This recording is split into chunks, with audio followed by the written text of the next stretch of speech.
Chena Lewis. I now give the floor to Ms. Martha Ama Akyaa Pobee.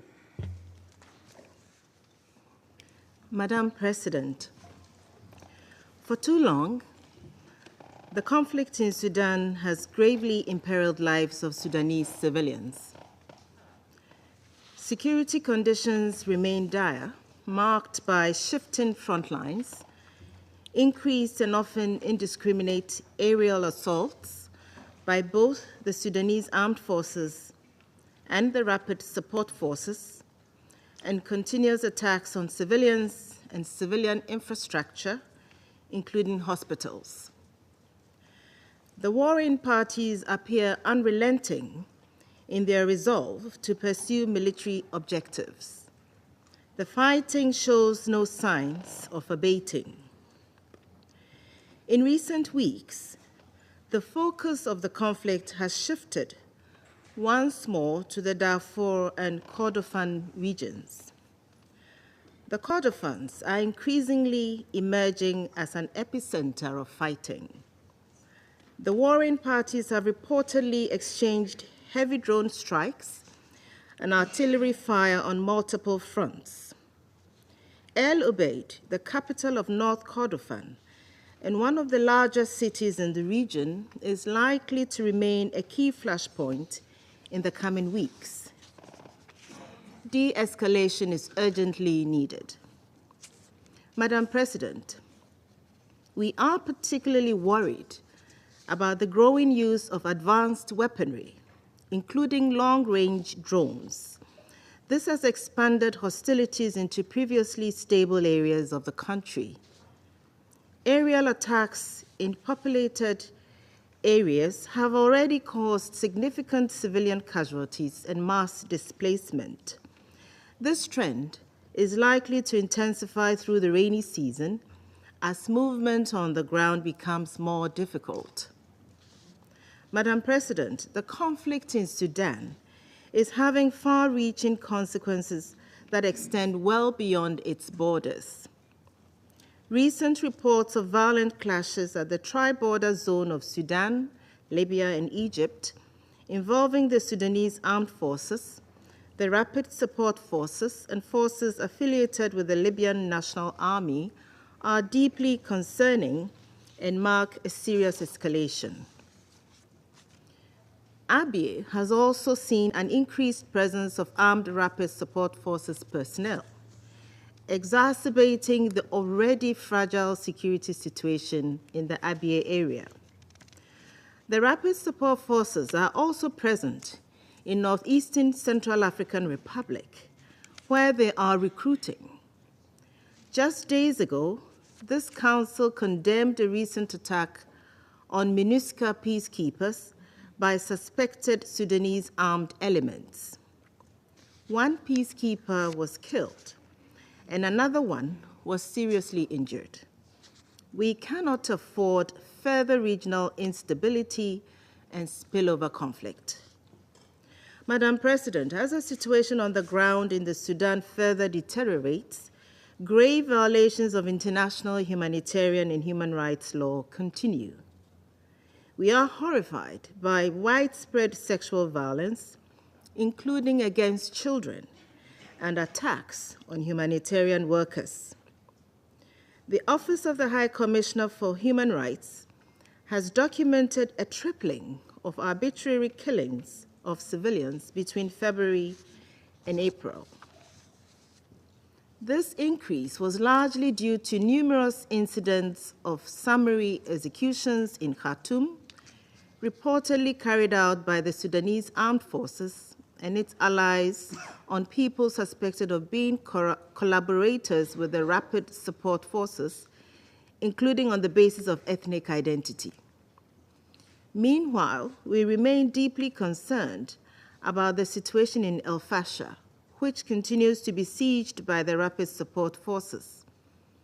On 15 June, the Rapid Support Forces launched yet another attack on the city, following months of increased mobilization of fighters, including the recruitment of children across Darfur.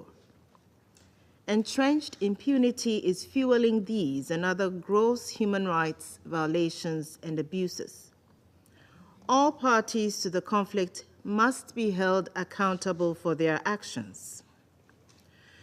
Moreover, the commitments of warring parties have made to protect civilians, including in the Jeddah Declaration of May 2023, must be translated into concrete action.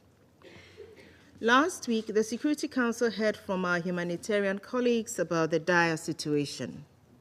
We are pursuing a predictable and time-bound humanitarian pause to facilitate safe humanitarian movements into and out of areas affected by ongoing fighting, beginning with El Fasher, and allow civilians to leave voluntarily and securely. We will continue to urge the parties to make progress on measures that strengthen the protection of civilians without preconditions. Madam President, following his swearing-in on 31st May, Prime Minister Idris set about to form a new government, dismissing the previous cabinet on 1st June. On 19th June, he outlined in a national address the structure of the new government he is seeking to form, labeling it the Government of Hope. He announced that it would consist of 22 ministries comprising technocrats selected based on competence and professional expertise, with no political affiliations. Meanwhile, divisions persist within the Tacit Alliance, led by the Rapid Support Forces, over the composition of the planned parallel government in areas under its control. We encourage all parties to preserve Sudan's unity, sovereignty, and territorial integrity as a critical element for a sustainable solution to this crisis. In this regard, it is essential to have civilian leadership for the shaping of a political consensus and formulating an inclusive vision for the restoration of a peaceful, civilian-led transition. Madam President, since my last briefing, the Secretary General's personal envoy for the Sudan, Ramtan Lamamra, has further intensified his engagements with regional and international actors to help chart a path toward ending the conflict. The personal envoy remains in close contact with the warring parties, including in efforts to convene discussions in proximity format on strengthening the protection of civilians. Following his visit to Port Sudan in April, a team led by the personal envoy's office is poised to travel to Port Sudan to prepare the next steps. The personal envoy stands ready to engage the Rapid Support Forces in a similar format in due course. Personal envoy Lamamra has also spoken to Prime Minister Idris following his appointment. He emphasized the importance of advancing efforts towards an inclusive political resolution and offered to explore issues of mutual concern and cooperation. The personal envoy also remains in direct and regular contact with a broad array of civilian groups in recognition of the indispensable role they play in finding a way out of the current crisis, and most importantly, in shaping Sudan's future transition processes. It is clear that member state support and leverage are indispensable to spur meaningful progress on the ground. I urge this Council, once again, to unite in lending full support to Personal Envoy Lamamra's efforts and to use its influence with the parties and their external backers to press for a genuine commitment to dialogue and de-escalation.